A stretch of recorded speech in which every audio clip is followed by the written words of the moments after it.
I cannot remember a time when I did not love dancing. My parents say that's no surprise, that I started dancing more or less about the same time as I started to walk, and I can't argue with them. They have the pictures to prove it. As soon as I turned 5 years old, my mother enrolled me with the renowned classical Manipuri dance teacher Devjani Chalia. Over the next 8 years, I learned not only the discipline and the rigor that comes with Indian classical dance training, but also the amazing insights it gives one into Indian culture and the mythological stories of India. After completing my graduation in Manipuri classical dance, I wanted to explore the Indian classical and folk fusion style that Rabindranath Tagore had started, and I was lucky to be able to train with some of the best teachers in Calcutta, India, in that style.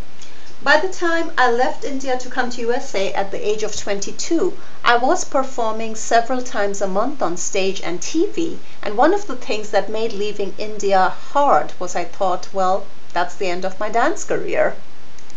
So I was delighted to discover that there was a thriving Indian dance culture in this country, and that somebody who could perform and choreograph in the Indian classical fusion style was actually highly in demand. So all through doing my PhD in economics at the Ohio State University, and then as my first faculty job in Orlando, Florida, I kept on dancing. In 2002, I came to Birmingham as a UAB faculty member. The city had a thriving international dance culture. I fully expected that I would keep on doing some solo performances on the side. And then I was eventually persuaded by a few friends to start offering a small Indian dance class at a local studio. Honestly, I didn't think there would be too much interest. I still cannot help but be amazed when I think back on how that little class grew. The students who came, the diversity of their backgrounds, their age, their ethnicity, their previous dance training, their willingness to reschedule their lives to attend the weekly dance classes. And so, Notinee was born.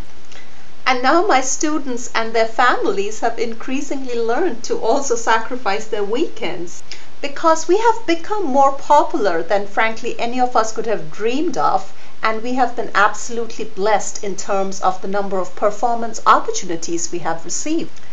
It has been an exhilarating 5 years, with performances at every major dance event within Birmingham, to wonderful collaborations like with Shakespeare at Sloss, to invited performances in Atlanta and Augusta and Orlando and Nashville, and even a special performance for the local FBI office. So now, ladies and gentlemen, it is our pleasure to bring before you this evening the Notinee Indian Dance Group.